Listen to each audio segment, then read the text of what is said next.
wanted to just talk for a few minutes about the difficulty that we often have when we're raised with traditional parenting, the punishments, the do as I say, and we're trying to do things differently.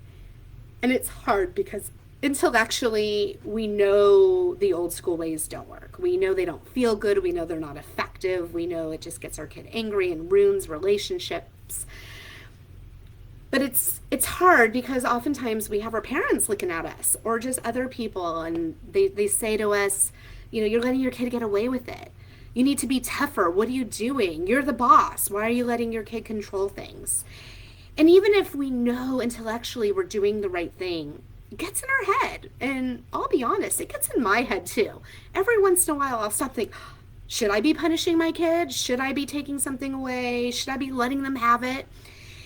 And here's what keeps me focused and intentional in the way that I want to parent, and to not let these things get into my head. And what it is I focus on the why of what I'm doing. And this is something I do when I teach my classes, when I do my lessons inside my membership, when I work with my clients. It's one thing to say, do this. It's another thing to understand truly why you're doing this, why you're using a certain tool, why you're validating, why you're problem solving for this, and why you're not going to give a consequence for a situation, right? Understanding why, the why behind the choices we're making is what keeps me moving forward. And I think that's a really big piece of it. So if that's something you're struggling with, right? You know what you're doing is right. You know what feels good. You know your relationship has gotten better with your child since you've been using these new techniques. You even know your child's doing better, right?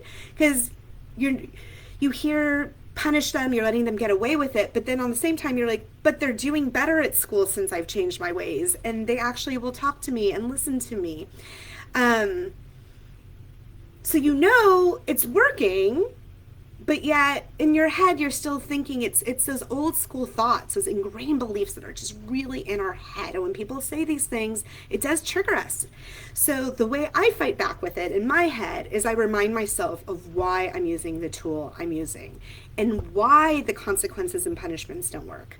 I've taught all this to my husband, and there have been times where he's had to talk me down, or I'm like, that's it, she's losing her car for a week, that's it. And my husband's like, and that's gonna do what? I'm like, ooh, good point. That's right. It's not going to do anything but make her mad.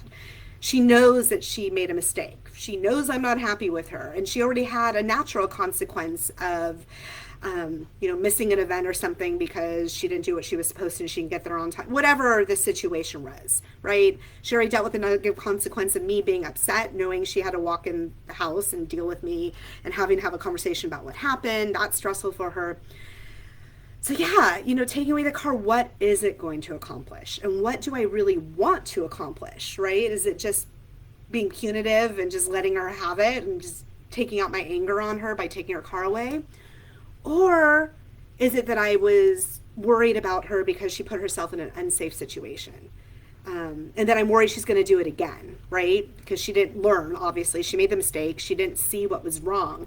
Punishing her isn't going to fix all those things. And I know that, right? And I know what she really needs is we need to have a conversation. We need to figure out why she broke the rule. We need to figure out how she can do better moving forward. We need to make a new plan. She needs to understand the consequences of what she did and what could have happened. What could happen next time if she tries it again. Maybe she got lucky this time, but maybe next time there'll be a real world consequence and I have nothing to do with. So understanding the why behind why we do things is, that for me is what keeps me going when people come at me and you're letting them get away with it. You need to be tougher. You're letting them walk all over you. And I'm like, no, I strategically made a decision to handle the situation this way. And here's the reasons why. I don't have to tell them because a lot of times they don't want to hear, they're not open to it. And that's okay. I've accepted that. But when I start getting into my head, I have to stop and I have to think about that. And I have to remind myself of my why. What is my goal with my kids, my long-term goals, to have independent kids, to have self-reliant kids, kids that can take care of themselves, kids that can problem solve, kids that learn from their mistakes. That's my goal. Not to just come down on them and crack the whip. That's not the goal. That's not what discipline is about. It's about teaching, right? So taking my child's car away from some arbitrary amount of time is not solving any problems. So that's how I do it. That's how I deal with all the naysayers and all the people that tend to get into my head, even after over a decade of practicing this. You know, we care what people think. We don't want them to think we're getting away with things, or we're letting our child get away with things. So we get into our heads big time, especially when it's a public meltdown and you know everyone's watching you and they're like, oh, that mom's letting her kid like get away with this, the mom's not doing anything.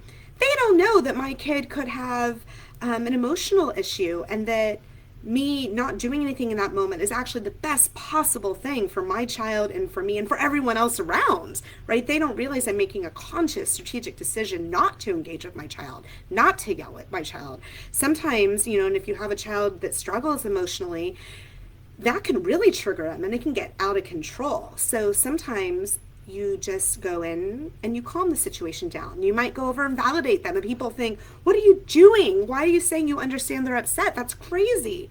Because that's what they need in that moment, and they are upset, right? And coming at them is not going to be helpful for anybody.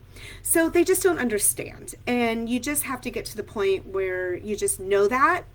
You're not going to change minds, but you know what's best for you, and you know what's best for your child, and you do it. And knowing the why behind why you are making these decisions, whether to engage or the decision to not engage, knowing your why, your long-term parenting intention, the why behind the tool and the strategy really helps you stick with it and really empowers you to do what you know is right for you and your family.